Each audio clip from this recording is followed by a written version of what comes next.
আচ্ছা, ইন্ডিয়ান এই কনসুলেটর বাংলাদেশে যেটা আছে এটারে পাবলিক টয়লেট বানাই দিলে কেমন হয় বলেন তো? মানে এগুলোর তো কাজ আছে, একটা অফিসিয়াল এদের কাজ আছে। হ্যাঁ, এটা ন্যূনতম এতটুকু বুঝি যে আসলে দুই দেশের মধ্যে যদি কোনো পারস্পরিক সহযোগিতা দরকার হয়, এই কনসুলেটরগুলো তখন কাজ করে। হ্যাঁ, যে কোনো অভিযোগের ভিত্তিতে অথবা সহযোগিতার ভিত্তিতে কাজগুলো ওনারাই করে। তো এই বাংলাদেশের আর ভারতের বর্ডারের ইস্যুগুলো আজকে অনেকদিন যাবৎ চলতেছে আর কি।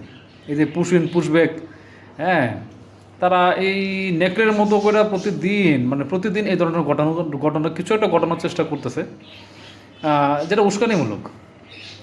ভাই এটার ভাষা তো মানে তুমি এইভাবে তো প্রকাশ করলে এটা হয় না তো।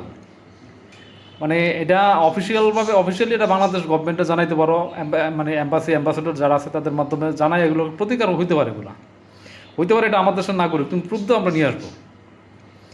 এই যে গুলি করে দেবো, পাওয়ার দেখাবো, মিসাইল মারবো, বাংলাদেশ দখল করবো, রংপুর দখল করবো, এই ধরনের হুমকি দামকি দিলে তো ভাই আমরা যেটা করবো, প্রথমে তোমাদের কনসুলেটরগুলোরে না পাবলিক টয়লেট বানাই দিব, ঠিক আছে? তারপরে বাকিটা বুঝে নেব। বাংলাদেশের প্রত্যেকটা মানুষের তোমাদের মধ্যে দেশপ্রেম আছে, ঠিক আছে, ভালো লাগা আছে, দেশের প্রতি দুর্বলতা আছে।